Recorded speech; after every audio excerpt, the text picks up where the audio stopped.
आज आपण mango juice बनवणार आहोत. एकदम बाहेरसारखाच पण एकदम फ्रेश असा आपण घरच्या घरीच हा मँगो ज्यूस बनवणार आहोत आणि त्याला जास्त साहित्यही लागत नाही. तर चला मग आता आपण मँगो ज्यूस बनवायला सुरुवात करूया. आपल्याला इथं पिकलेले आंबे घ्यायचे आहेत.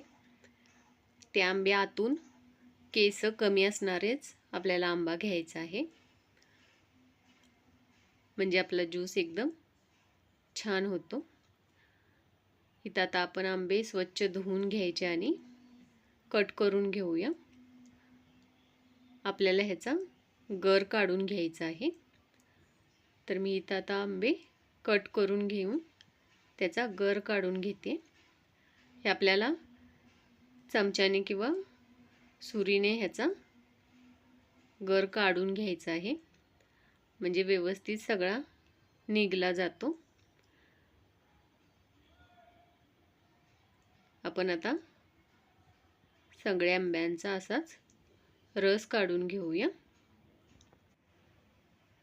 मी इथे आंब्याचा रस काढून घेतलेला आहे. तर आता आपण तो बारीक करून घेऊया. तर आपण हे मिक्सरच्या भांड्यामध्ये घालून घेऊया आणि वरून आपण ह्यामध्ये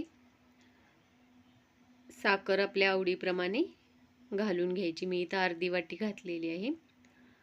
आंबे जास्त गोड असतील तर साखर कमी घातली तरी चालेल.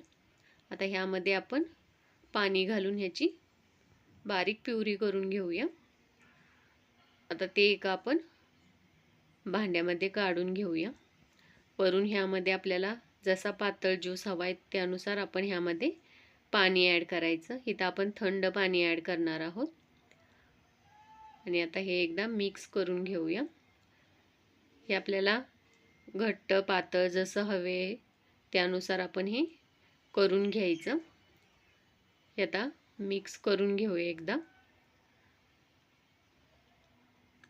हे एकदा बनवून फ्रीजमध्ये 2 ते 3 दिवसासाठी पॅकबंद डब्यामध्ये ठेवल्यानंतर व्यवस्थित राहतो.